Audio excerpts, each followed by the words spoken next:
I am so excited to be filming today's video. I haven't bought a ton of books in a while, so I did treat myself to some new reads, and obviously I have some reading goals for this year, and I do like to stock up on books. I just love buying books. I made myself a tea, and obviously I had to do it in the token book mug. It says all you need is a good book, and it also says me inside in a cup of tea, which is literally my life. I'm an avid tea and book gal. But yeah, I'm gonna go through all the books that I picked up, and I'm gonna link them all down below for you guys. What I was gonna say is I would love it if you guys would comment down below one book that is on your to be read for this year. I know previously I asked you guys to share one of your favorite books or a book you loved, but I would love to know what book you want to read, because I feel like that's always interesting as well. So anyways, we're gonna go through this. We have a bunch of different genres here. I have some fantasy, I have some romance, some contemporary, one thriller by my favorite thriller writer that I found so far. I'm gonna start off with this book. It is by Colleen Hoover. She is so popular for It Ends With Us. I read that book years ago. I read that book when it came out, and I actually ended up buying it and rereading it because I didn't realize that I had already read it, because I had read it so long ago that I just got really confused. And then when I reread it, I was like, hey, why is this giving me so many throwbacks? And I realized it was because I literally had already read it on vacation in 2017. But yeah, this one is the book Heartbones by her. I haven't heard too much about this one, which is why I picked it up. I feel like every book she writes is just heartbreakingly amazing. So I was like, why not try one that I haven't heard too much hype about? Basically, it says, I'll read the synopsis. Bea comes from a life of poverty and neglect, Samson from a family of wealth. When the two find themselves spending the summer as neighbors, they soon realize money is one of the few things they don't have in common. Their bond is too intense to ignore, but with only the summer separating them from the start of their new lives on opposite ends of the country, Bea and Samson decide to stay in the shallow end of a summer fling. What they don't realize is that a rip current is coming, and it's about to drag both their hearts out to sea. Stop it. Like a little summer romance book. I love that. I love a little summer romance. Definitely saving this one for February. Though I feel like it's also probably gonna be heartbreaking, because all of her books are love, but they also break your heart, and they're just amazing. So I really want to read more of her books in 2022. I also did read Ugly Love, which was really good as well. So I'm very excited to check out this one. I'm gonna save this one for February for sure. Another really popular book that so many people told me to read is The Deal by Elle Kennedy. This is a series, I believe. It's a college romance, spicy kind of book, I believe. This one's about a hockey player. I'll read the back. I don't know too much, but I've been told to read these books multiple times by a bunch of you guys. So I was like, okay, I'm just gonna pick one up and see what all the hype is about. If I'm gonna be all excited about these characters, we'll find out. She's about to make a deal with the college bad boy. Hannah Wells has finally found someone who turns her on. But while she might be confident in every other area of her life, she's carting around a full set of baggage when it comes to doing the dirty in seduction. If she wants to get her crush's attention, she'll have to step out of her comfort zone and make him take notice, even if it means tutoring the annoying, childish, cocky captain of the hockey team in exchange for a pretend date. And it's going to be oh so good. All Garrett Graham has ever wanted is to play professional hockey after graduation, but his plummeting GPA is threatening everything he's worked so hard for. If helping a sarcastic brunette make another guy jealous will help him secure his position on the team, he's all for it. But one unexpected kiss leads to the wildest doing the dirty of both their lives. It doesn't take long for Garrett to realize that pretend isn't gonna cut it. Now he just has to convince Hannah that the man she wants looks a lot like him. So we have a whole bet, enemies to lovers, friendship to lovers kind of shindig. I feel like this will be very what you would expect, but also, everyone loves it. It's that spice where you're okay, saw that coming, but I'm also here for it. I'm here for this, I'm here for it. So I'm gonna read this and see what all the hype is about, because so many people told me to check this book out, so we're gonna give it a go. Probably gonna save this one for February as well, as it seems like it is a good old spicy read. I mean, the back didn't hold anything back either. It basically told you that it's gonna be a spicy novel. Okay, then I have just one more romance book, another one that I heard so much about, It's a contemporary romance and it's called The Love Hypothesis. This has like amazing reviews. I also, for some reason, just love this cover. Like, I think this is just the cutest thing I've ever seen. When a fake relationship between scientists meets the irresistible force of attraction, it throws one woman's carefully calculated theories on love into chaos. As a third-year PhD candidate, Olive Smith doesn't believe in lasting romantic relationships, but her best friend does, and that's what got her into this situation. Convincing On that Olive is dating and well on her way to a happily ever after was always going to take more than a hand-wavy Jedi mind tricks. Scientists require proof, so like any self-respecting biologist, Olive panics and kisses the first man she sees. That man is none other than Adam Carlson, a young hotshot professor and well-known ass. Which is why Olive is positively floored when Stanford's reigning lab tyrant agrees to keep her charade a secret and be her fake boyfriend. But when a big science conference goes haywire, putting Olive's career on the Bunsen burner, Adam surprises her again with his unyielding support and even more unyielding six-pack abs. Okay. Suddenly, their little experiment feels dangerously close to combustion, and Olive discovers that the only thing more complicated than a hypothesis on love is putting her own heart under the microscope. We love that. We love a academic romance between a professor and a PhD student. So that's that one. Those are the three like romance style novels that I got going on there. I'm very excited for all of those ones. And then we have three more. So next one I heard so much about. I think this is the same author as The Seven Husbands of Evelyn Hugo. Don't quote me if I got that name wrong, but I know so many people told me to read that book as well, so that is on my TBR for 2022. But this book is Daisy Jones and the Six. I've heard really good things about this novel as well. So I believe it's about like a 60s or 70s rock band. Late 60s, okay.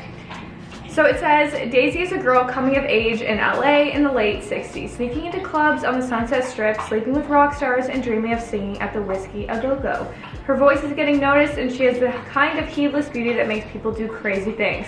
Also getting noticed is the Six, a band led by the brooding Billy Dune. On the eve of their first tour, his girlfriend Camilla finds out she's pregnant, and with the pressure of impending fatherhood, Billy goes a little wild on the road. Daisy and Billy cross paths when a producer realizes that the key to supercharged success is to put the two together. What happens next will become the stuff of legend. The making of that legend is chronicled in this riveting novel written as if it were the oral history of one of the biggest bands of the 70s. In Daisy Jones and the Six, Taylor Jenkins Reid really captures the unforgettable place and time in an utterly distinctive voice. I'm very excited to read this. I feel like this will be so interesting. It's like a rock band.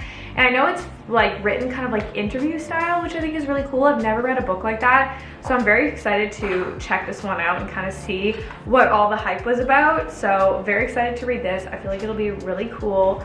And I like that the book didn't give too much away. Some of these other ones, you know, it kind of tells you exactly what's going on. I'm like, that kind of ruins the surprise for me. Then next up, this is a book that I hadn't really heard too much about personally. Maybe I'm wrong. I'm not on that much like booktube kind of stuff, but I thought that this one seemed like it would be very interesting. It's called The Atlas Six by Olivia Blake. So it says, the Alexandrian Society, caretakers of lost knowledge from the greatest civilizations of antiquity, are the foremost secret society of magical academians in the world. Those who earn a place among the Alexandrians will secure a life of wealth, power, and prestige beyond their wildest dreams. In each decade, only the six most uniquely talented magicians are selected to be considered for initiation. Enter the latest round of six, Libby Royds and Nico de Verona, unwilling halves of an unfathomable whole who exert uncanny control over every element of physicality. We got a lot of big words in this synopsis. Raina Mori, a naturalist who can intuit the language of life itself. Parisa Camilli, a telepath who can traverse the depths of the subconscious, navigating the worlds inside the human mind. Caleb Nova, an empath easily mistaken for a manipulative illusionist who can influence the intimate workings of a person's inner self. Finally, there is Tristan Kane, who can see through illusions to a new structure of reality, an ability so rare that neither he nor his peers can fully grasp its implications. When the candidates are recruited by the mysterious Atlas Blakely, they are told that they will have 1 year to qualify for initiation, during which time they will be permitted preliminary access to the Society's archives and judged based on their contributions to various subjects of the impossibility. time and space, luck and thought, life and death. 5, they are told, will be initiated. 1 will be eliminated. The 6 potential initiates will fight to survive the next year of their lives, and if they can prove themselves to be the best among their rivals, most of them will. Most of them. So this seems like it's going to be very interesting. We have a lot of different characters going on. We have a lot of different abilities that I've never even fathomed being abilities. I don't even know. And I feel like it's going to be very interesting. I feel like there's going to be like a lot of rivalry in this. Maybe people will literally go to like any length to make it. We will see. Ooh, I love these illustrations. That's really beautiful. I wonder if these are like drawings of all the characters for like different parts. Maybe you switch between different. Oh yeah, you do. Okay, so that's cool. So for different sections of this book, you switch between characters' thoughts, or who the, what am I trying to say? Who the protagonist is, who's telling the story, I'm assuming. Viewpoints, that's the word that I'm looking for. You switch between different viewpoints. Okay, so that'll be very interesting to see how these all interact with each other. So I'm very excited to read this. I feel like it'll be really interesting. If you have read this, let me know what you thought of it. Last up for my book haul, I had to get Karen Slaughter's new book. I love her thrillers. Let me just say though that her thrillers are dark, okay? They're very dark. I read another one, Pretty Girls, All the Pretty Girls, is that what it's called? Pretty Girls? Something like that, and it was very good. I could not put it down, but it was one of the darkest thriller books I had read. Maybe The Chestnut Man was pretty dark too, but it was really dark. So I feel like this one is also going to be very dark. It is called The False Witness. He saw what you did. He knows who you are.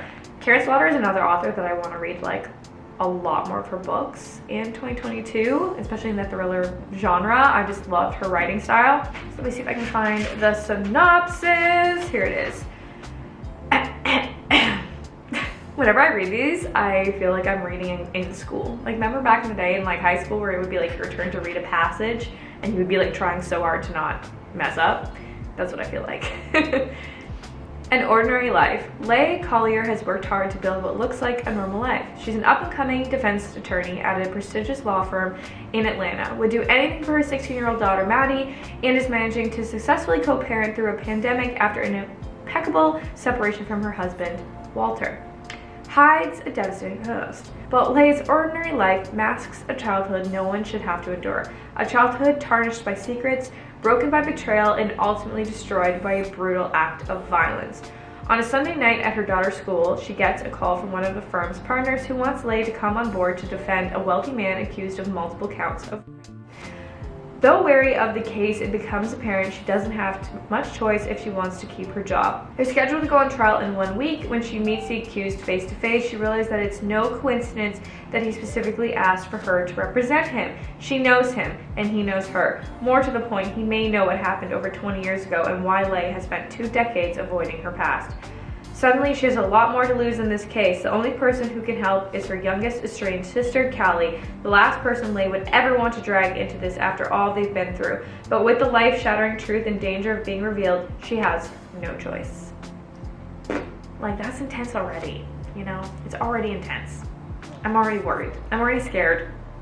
I'm already nervous. And I haven't even read it.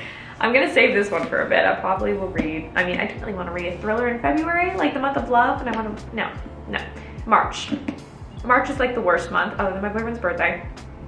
Other than that, and my mom's birthday, it's the worst month because the weather in Canada is the worst. So I will read this depressing thriller then. So those are all of the books that I picked up in this little book haul. I do have another book coming in February, which is the second book in the Crescent City series by Sarah J. Maas. So I'll be getting that in February as well, but I'm gonna burn through all these books.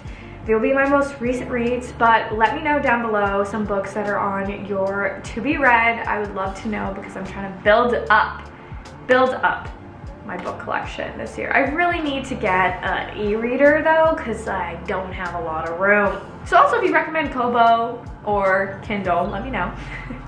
But yeah, I hope you guys enjoyed this video. Give it a thumbs up if you did, subscribe if you're new, and I will see you all in my next one. Bye.